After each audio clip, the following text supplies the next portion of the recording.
Welcome back to the Empire Builders podcast. Dave Young here, alongside Stephen Semple, and we're talking about empires and ideas that people had that turned into something big. And as Steve started the countdown for the recording, he told me that today we're going to talk about Uno, the card game Uno. And I got to admit that I didn't play Uno as a kid. Oh, you didn't? Okay. I didn't know anything about Uno till I got married, and my wife liked Uno, and we taught it to our kids, Yeah. and So I you played it learned with about you played it with Uno. your daughters then, did you? Yeah, yeah. Yeah. My Uh, my nephew, it's a vicious game. it is a vicious game. My nephew used to love playing Uno, so I play it with my niece and nephew. But what would be funny is, for whatever reason, he would end up being the one getting like all the cards, and you have these little hands, and he'd be Oh yeah, holding the. yeah. And It now the just funny thing is, he would think it was hilarious that he would have all these. So it was kind of fun because he would find it funny that he'd have like, well, I clearly have the advantage because I've got all the great cards because I have half the deck in my hand.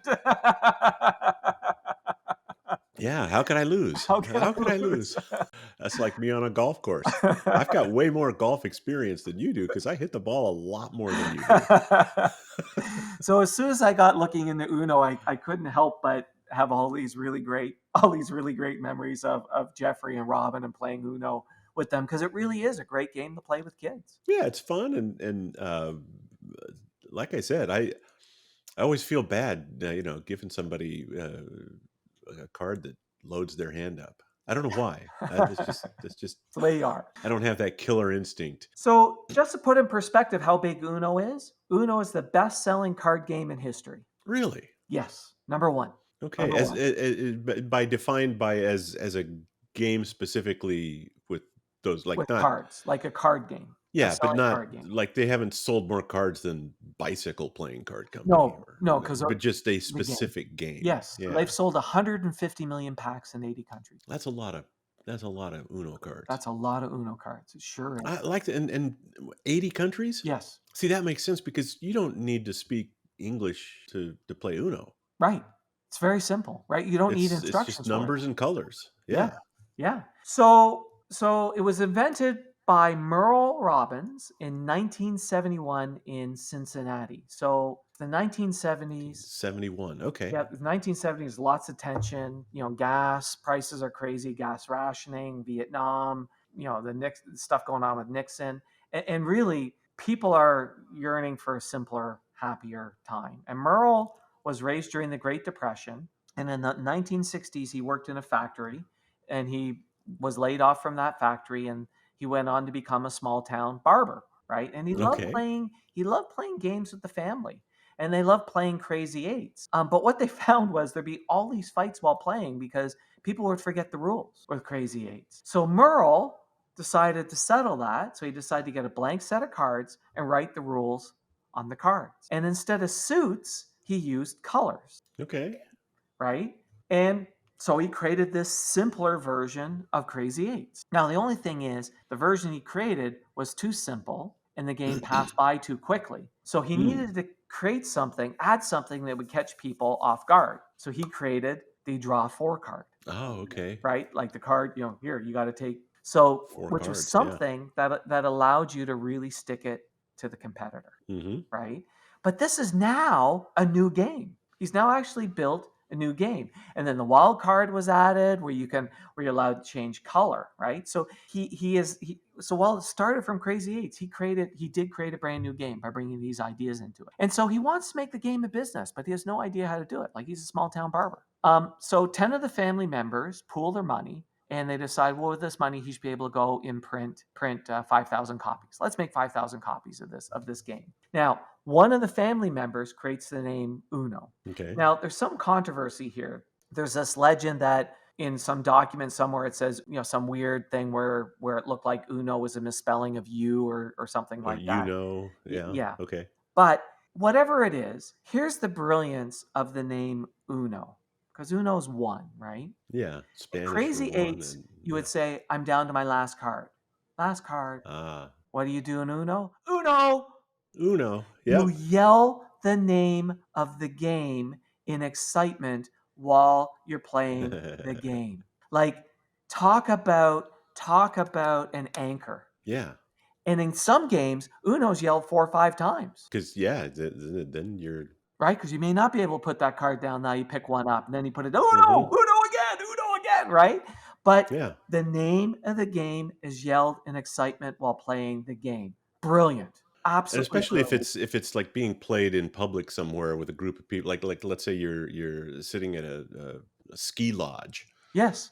and there's a group of 8 or so people playing this game over by the fireplace, Yeah. and every now and then, one of them's yelling "Uno," and they all seem to be having a good time. Right. Oh, yeah, I hadn't even thought about Yeah, that. So it's a brilliant, yeah. brilliant name for a game. So basically they wanna create this. And Merle goes out and he hires a young he finds this young designer to design the cards. And one of the things that is really important on this that this designer caught on to is the game is fast and simple. So he Mhm. needed a design that reflected that. So if you take a look at the design of the cards, quick to see, very fast, very simple.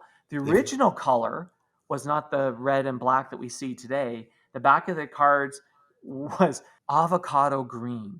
mm, Remember that color? Well, it was being used a lot in the 70s. yeah, it was, for Avocado appliances green. and So Merle goes to find out how much it's going to cost to get these 5,000 packs made. Turns out it's $8,000, not five, that he had mm, raised amongst family. So a couple of family members dropped, most of the family members dropped out, and now he only has $2,000. They say, look, oh, we're not no. putting more money in. So it's 1971, and he literally bets the house on this. He takes out a mortgage. Wow. Merle bets the house. First run of Uno, but he has no connection to the game business. He has these 5,000 decks, and he starts selling them out of the barbershop. Wow, okay. So he makes a few sales, but not a lot, as you can imagine. It's not like you're going to sell a lot of cards out of the barbershop.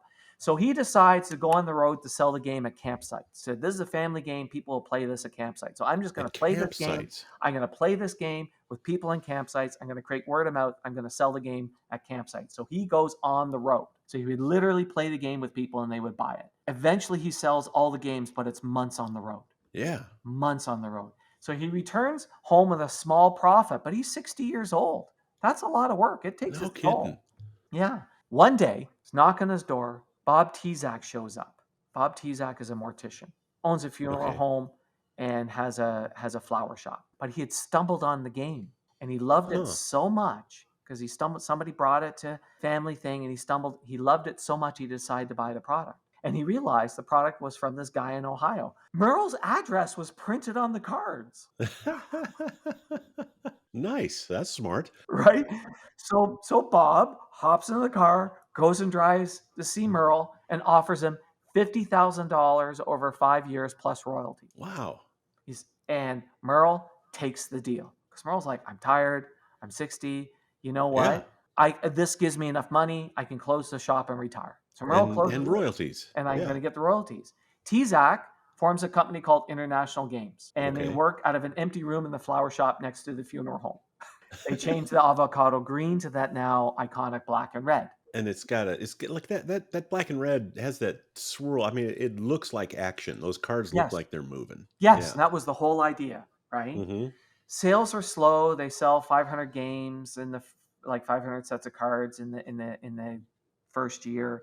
And the 1970s was really wild in the toy business. It was really all Mm. about electronics and futurism and all of those other things. So he was really struggling to find a retailer to pick up the game. Really, really Yeah. struggling. But he notices that there's this new retailer that's up and coming called Walmart. Ah, So he okay. goes to Bentonville to meet a buyer who gave him an almost immediate no. Now, here's where Tezak got lucky. Who does he bump into in the hallway when he's walking out? Sam Sam Walton? Walton.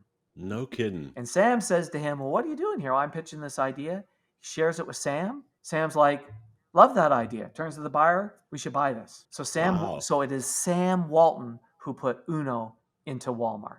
And at the time, it was also great because Walmart was exploding. Between 1976 and 1981, Uno sales tripled every year. Boom, Mm. boom, boom. By 1981, they're selling 11 million decks in a Wow. year. Guess what Merrill's commission was on that? His royalty.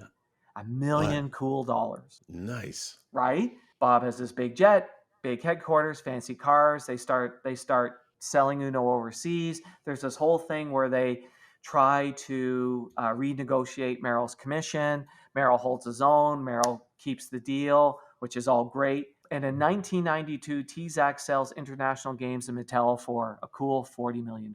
Nice. Yeah. So look, everybody does well. But here's the thing I admire about Merrill. Stay tuned. We're going to wrap up this story and tell you how to apply this lesson to your business right after this. Hey, Rick, how's it going? Great. Great. Yeah, I just had an amazing 90 minutes You did? with the host of the Empire Builders podcast. Really? You've heard the podcast. Oh, yeah. Well, I finally took him up on the starter session. So you drank the Kool-Aid. Guzzled it. How did it taste? Well, he answered those questions that were keeping me up at night. Now I know what I need to do. So it tasted like strawberries.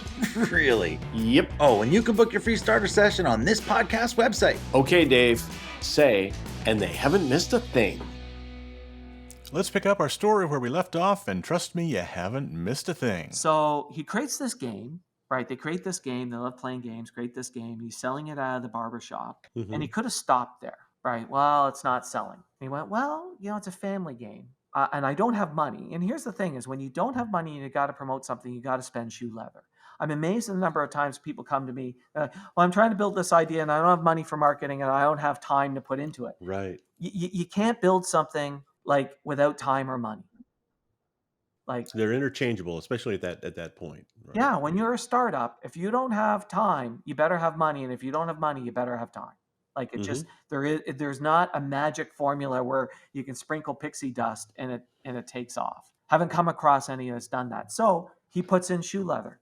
And I get it. Families play games at campgrounds. I'll take this to campgrounds. I'll play the games. Now, what we all know is, in some ways, you can sit there and say that, well, the Bob Tezak thing was lucky. But on the other hand, it was kind of inevitable because what he was doing is he was putting the cards out there. And what we all know, and again, we see this all the time in marketing, things don't always connect A straight to B, right? Mm-hmm. Bob Tezak came across that game somehow because somebody came across it in a campground. And Bob Tezak was not at the campground, but from that campground experience, he made it to Bob's home. From Bob's experience, Bob made it to Merrill. And that is how things work more times than not. But and if nothing else, where he put his address on the cards. Yes. Like Yeah. And so he was seeding like that. That was his ad for, hey, if you want more of these games, I'm your guy. I'm your guy. Because you can't get them in a store. Yes. Contact me. Contact me. Yeah. And he did the legwork. And I still believe, even if Tezak didn't happen, if he did a little bit more of that, eventually that word of mouth would build up. Like we saw that in Yahtzee, right? Yahtzee, it was like, get it out there, get it out there, get it out there. And eventually it created its own momentum. Yeah. So in the end, Merrill did really well for himself. Merrill did really, really well for himself and created, the best-selling card game in history. That's awesome. What a great story. Yeah. And a couple of people had nice, happy exits from it. Yeah, Tezak did. Well, Tezak did well, but then he didn't do well because Tezak lost his mind and eventually did some stuff that landed him in jail for 13 years and all this other crap. But if Tezak did well because he, got the financial rewards, it's just he didn't know how to handle the thing. But the other part that I do like is I don't like that at one point Tezak tried to renegotiate the deal with Merrill, but I do like the fact that Merrill held his own and Tezak backed down, and look, they all profited and did well. All right, Uno. And what a brilliant name, eh? Yeah. Well, what a cool story about a cool game. Yeah. Thank you for sharing that on the Empire Builders, Stephen. All right. Thanks, David. Thanks for listening to the podcast. Please share us, subscribe on your favorite podcast app, and leave us a big, fat, juicy 5-star rating and review at Apple Podcasts. And if you'd like to schedule your own 90-minute empire building session, you can do it at empirebuildingprogram.com.